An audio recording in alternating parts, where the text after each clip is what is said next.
Fun fact, I think I'm probably of our extended friend base probably the most critical of Elden Ring. I'm enjoying it, but I think Oh it's my least boy. favorite Soulsborne so far. All right, so it's my number 2. It hasn't quite. All right, the thing that would take it to number 1 is lore.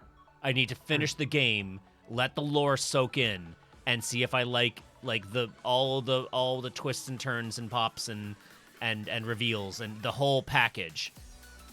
I need that to set in because I need to measure it against Dark Souls 1 as a self-contained unit of lore, which I think is one of the best in all of video games. That's going to be tough to fucking top. And it's why like things like Dark Souls 3, which I thought was a really fun game, ranks way lower because it's not as it's a super cool self-contained lore, very very good. Like up there. But like an on its own an 8.5 or 9, and a lot of what's cool about it is the extension from from Dark Souls 1, whereas Dark Souls 1 was never really written to be sequeled. It was its own. You could get the whole picture right from that one game. And it was so fucking solid that Elden Ring's got as good as amazing as it is, it's got a huge a huge challenge to win my heart over, to be number 1 Soulsborne FromSoft video game. That's the key. It's got to win me with lore. I am enjoying the shit out of it. Gecko is not. Here's the main problem, and it's something that I figured out early, and just kind of like accepted in my heart. Whereas like it's every time it pops up, and it pops up a lot, Gecko's like, I'm not having fun with this. And that is it presents you with a challenge, and you go into that challenge, and the challenge difficulty spike is fucking all over the place. And so you think the difficulty's here, and you get this far into it, and about the 60% point, there's this skyrocket of fucking challenge that obliterates you. And so you go in, and you go over and over again, as you do with the Dark Souls. You go, you get good. You try and learn the thing. What the design is trying to tell you to do is give up on this, go explore the world, and come back to this later. And I feel like that philosophy is used all over the place in Elden Ring. Now, I like that. I enjoy that. I get the challenge, and like, okay, not today. Let me go explore some more. And then I explore some more, find some dope-ass shit, come back stronger, and wreck that thing's face in, right? Or there's a challenge, and I was like, wait, I can just walk by this challenge. I don't even need to fight this. What do I get if I fight it? Oh, fucking nothing. Great. Then whatever.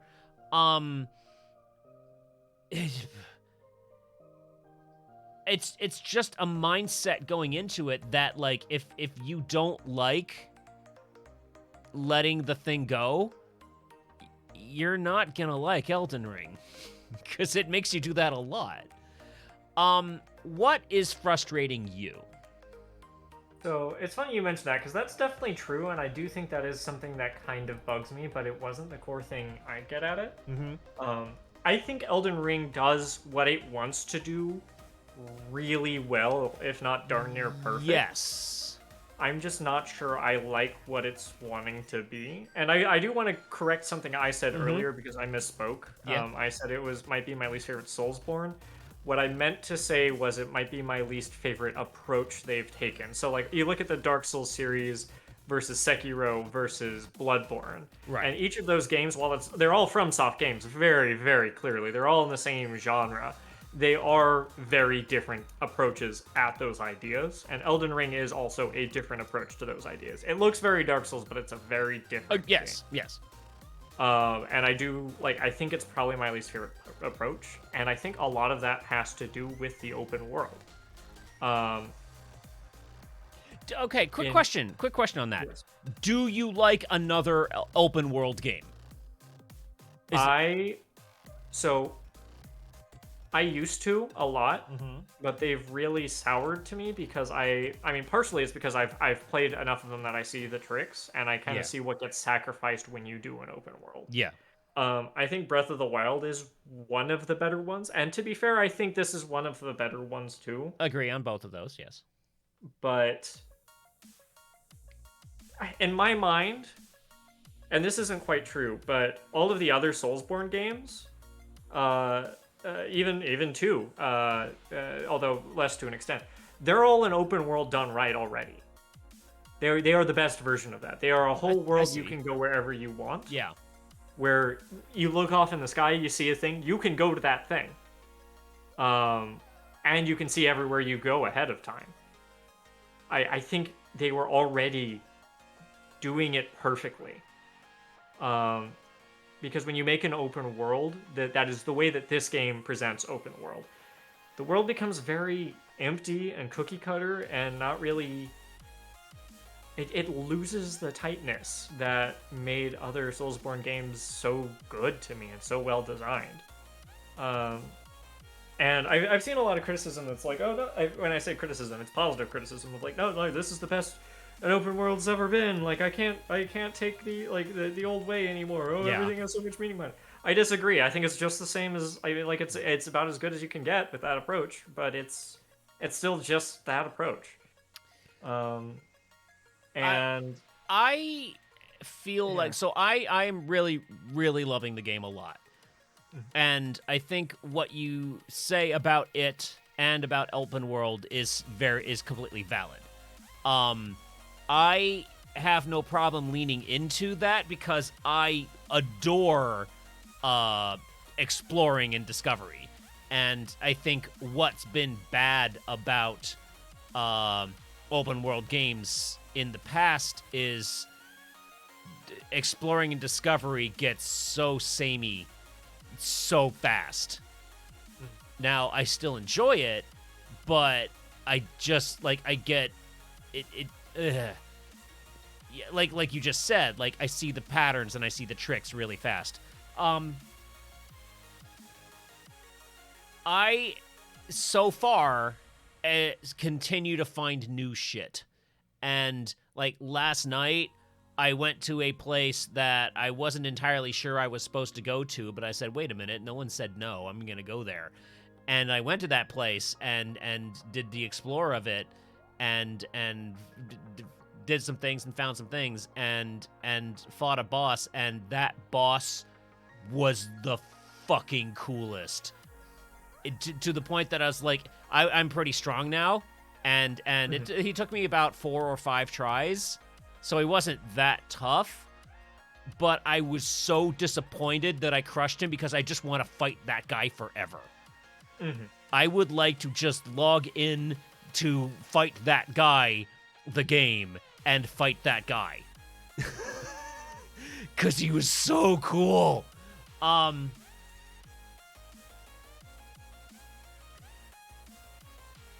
But it is still just an open world game. And when I say just an open world game, I mean, yeah, they do the things to make it an open world game. Because you have to, because it's a video game that human beings made in a computer. And there are limitations to it. And all the things you said, yes. So, like, one of the things that, like,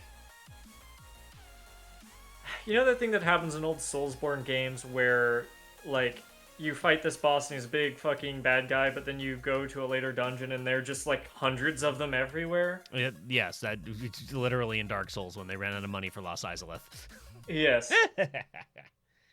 Like, I think I know the boss you're talking about. I don't want to, like, that hasn't happened with this particular boss, but I've had moments like that where I find something that I think is really cool and unique, and I'm glad to see that, and then just a little bit later, I find them copy pasted everywhere.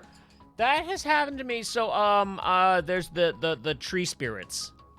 The tree avatars. I really like that fight. It's I fought 2 of them. But at the same time, it's like I fought one and he was tough, but I figured him out and I was like, wait, I know where there's another one and I could get more of the thing that he gave me, and I did, and he did, and it was great.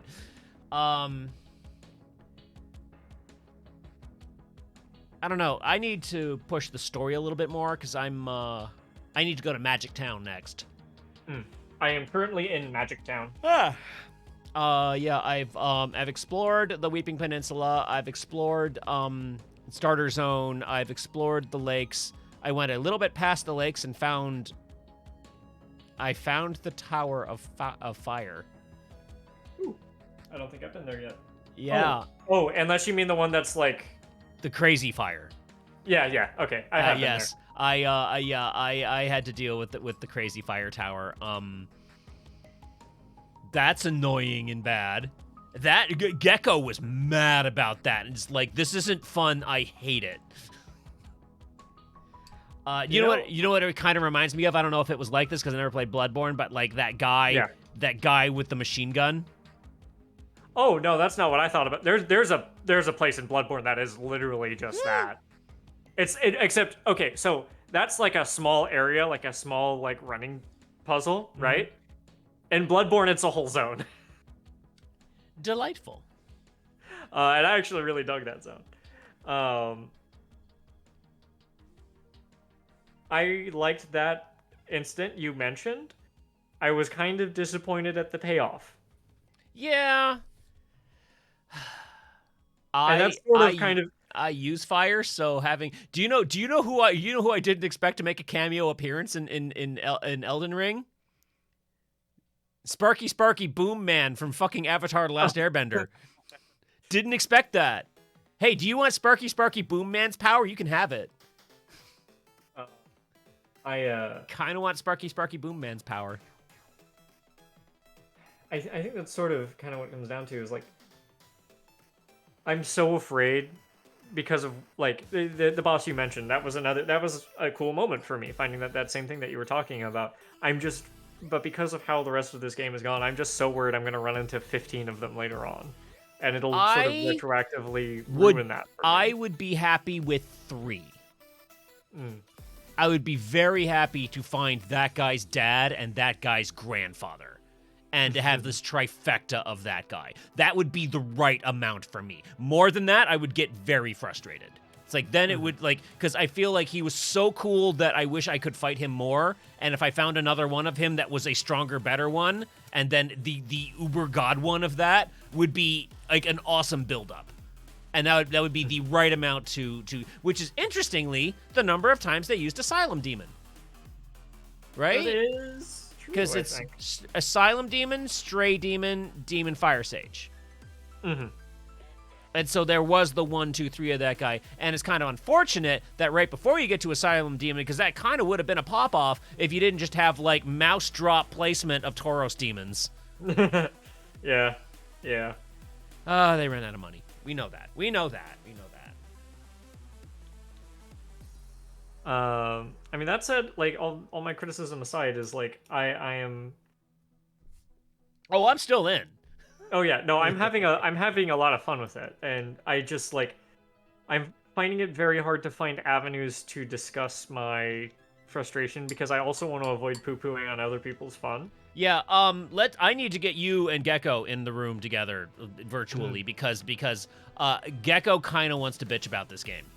It's like Gecko's getting legitimately frustrated about some of this, but then like because Gecko was playing today and we were talking about it all day while I was at work and he was able to play, and so he's bitching about the crazy fire and he's bitching about like some of the level design and just some of the fucking off the charts crazy difficulty curve that this game has. And then he finds the dog with the Pope hat and he's like, "That's a dog with a Pope hat." Okay, I need to know, are we talking about an actual dog? We're talking about a person with a Pope hat that everyone refers to as a dog because there's no turtle in the message system, and it became a meme immediately. Yeah. I am aware of... I like that guy. He's my go-to for magic. It's like, I've got some magic. It's like, cool, let's learn it together. Just this mellow old Pope turtle. Dog.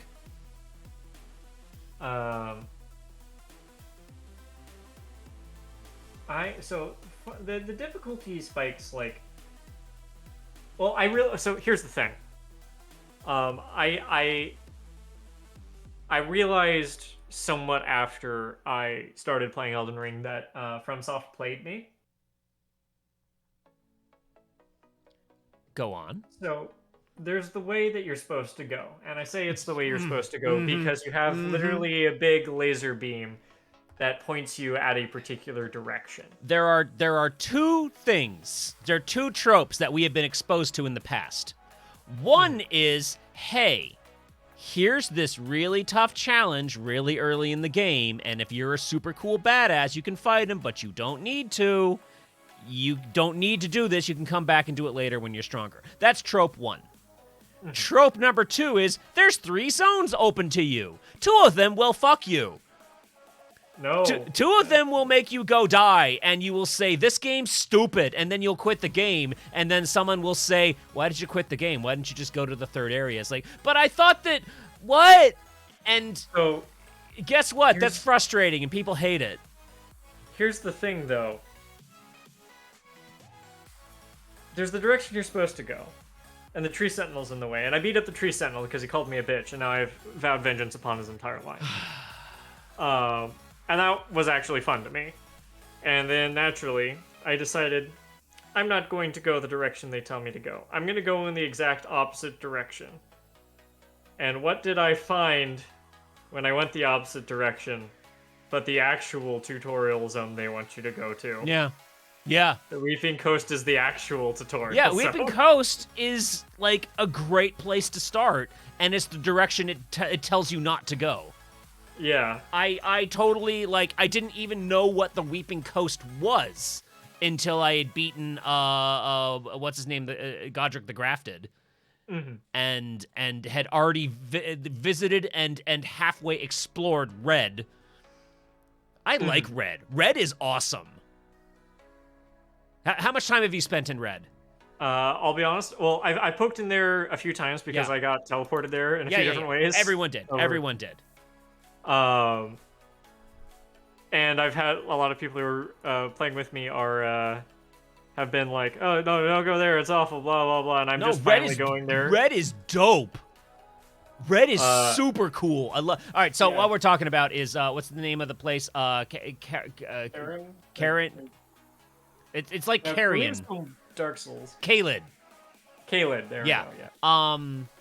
It is a rotted red zone with death red skies and rotting, like, putrid mushrooms and the poisonous swamp that FromSoft has ever made, and dogs that bite you with their filthy rotted mouths that give you rot poison. And it is the toxicest shithole ever, and I think it's beautiful. I love it. And I met my best friend there. Nice. Because you got your... I mentioned this last week, but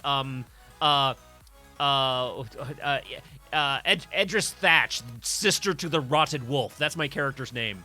Because that Rotted Wolf, I met him very early on as a ghost that I can summon, and he is my best friend. And, like, even when he's not the right tool for the job, I summon him first anyway, because I'm going in with my buddy. I'm almost like Galford. Hey, Poppy! Let's go, Poppy! I did find my 2 skeleton brothers, Sans and Papyrus. Yeah, you did. Yeah, you did. Yeah, you did. Those guys are good, too. But yeah, now I'm there, and yeah, I'm not, like, worried about it.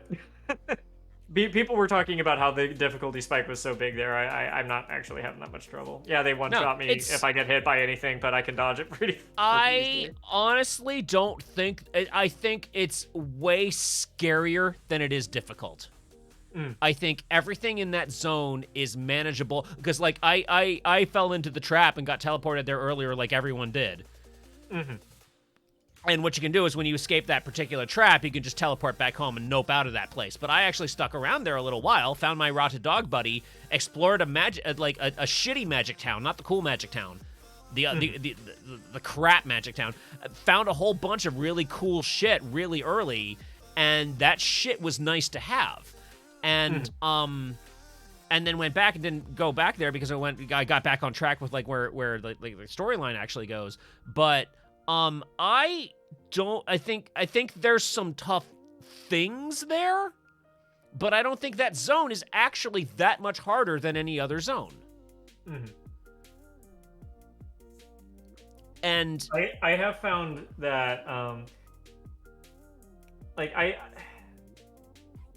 it'd be weird to say the difficulty scaling is good, but like I do think it's been pretty effectively done that, like, if an attack will just fucking murder you no matter what, it's pretty dodgeable.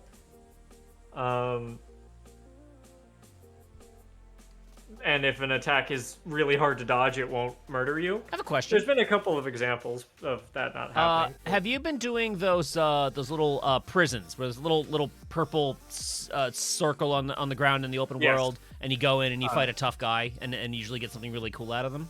The Ever Jails, yes. That's how you say it. Yep. Oh, that makes sense. I love those. They usually give me something really, really cool, and I get a nice little cool little, like, pretty decent challenge little mini boss fight. Usually like a guy that's got a cool moveset or a cool thing, and so they're not that crazy. They're just a guy, but they've got the thing, and fighting them usually gives you the thing, and it's great. Have you beaten one called Crucible Knight? Yes. Oh boy, am I working on him. I keep going back to him, and I still haven't gotten him yet. And I'm kind of being a stubborn idiot about it because I'm trying to dex build parry him. And I know I can't. I got him so fucking close last night. I got him this close, and so I'm not blocking any of his shit. I am only parrying and dodging it. And yeah. That's how you're supposed to beat him. Yeah, good. He's a parry bitch. He is a parry bitch. Almost every attack can be parried. You can't parry his stomp, and you can't parry his holy shit. You can't parry his stomp, but you can parry the attack that comes after. Yes, you can. You can also jump his stomp. Yep. And you can jump and then parry. He is as get good as a FromSoft boss gets, where it is like he is tough and strong and scary, but if you learn his shit and react and watch his animations and push the right button when he does the thing, he is invalidated. And I haven't quite beat him yet, but like every time I butt heads with him, I was like, I know I can fucking beat you. I know I can beat you. He's my like current nemesis, and I'm like, I'm like level 60 something right now. I should have killed him by now, but fuck it. Whatever. Yeah. I lean on my no rough damage from normal attacks, but he takes a shit ton from criticals. Yeah, and he doesn't like lightning, and I'm a lightning person. Okay, all right. You want to know one little detail that I really fucking love that they didn't do? That? Okay, so I'm really kind of a run of the mill build. So I went what do you call it? Quality because I wanted to try out every single weapon. I wanted to find a weapon and just be able to swing it around. So I went 20 strength, 20 dex. And then I really liked miracles because that's where the pyromancy is. So I put some points into faith. I put just a little bit into arcane so I could use dragon stuff. Don't really care for the dragon stuff. And right now I'm trying to get my hit points up because boy do things deal like there was a thread the other day about like, hey, people in late game Elden Ring, what do you regret about your build? And most people said, I wish I had more hit points. I mean, that's the case in every Souls game. Yeah. You always want more hit points than you have. It was our joke about how do you beat the dancer. The dancer. Get more health, bitch. Get more health, bitch.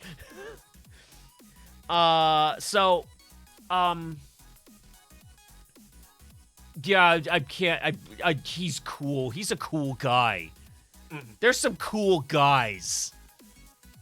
Yeah, So, fun fact: until him, I hadn't parried a single thing successfully in the entire game.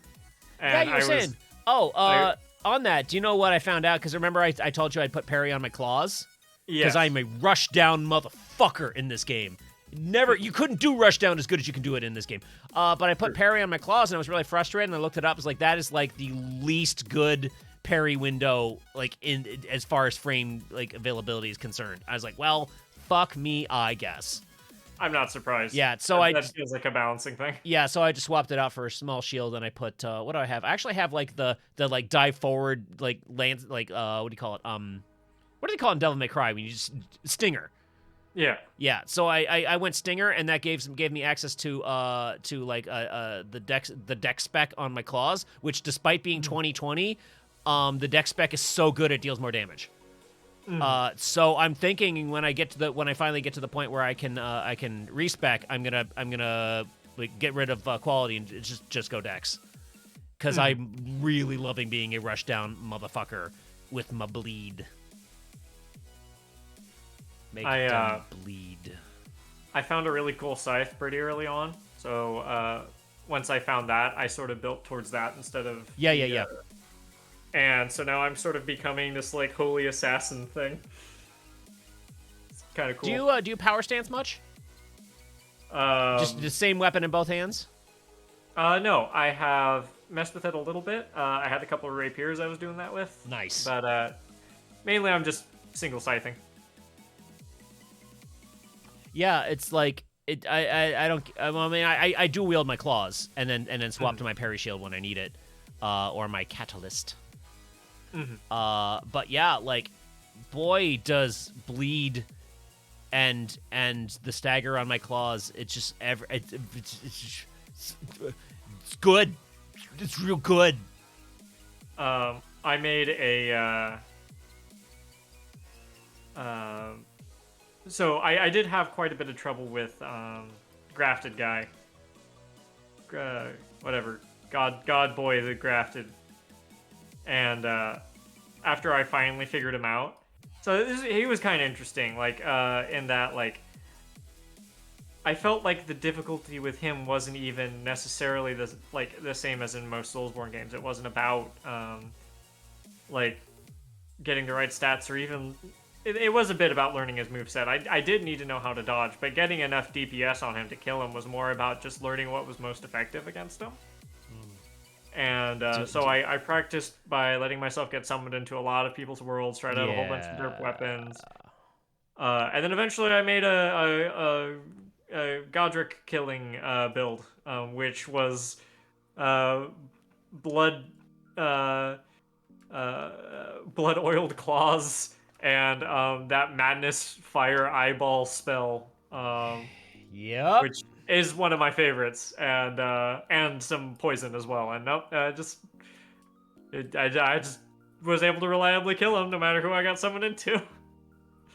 That's not bad. No, he really doesn't like Scarlet Rot. He really does not care for Scarlet Rot.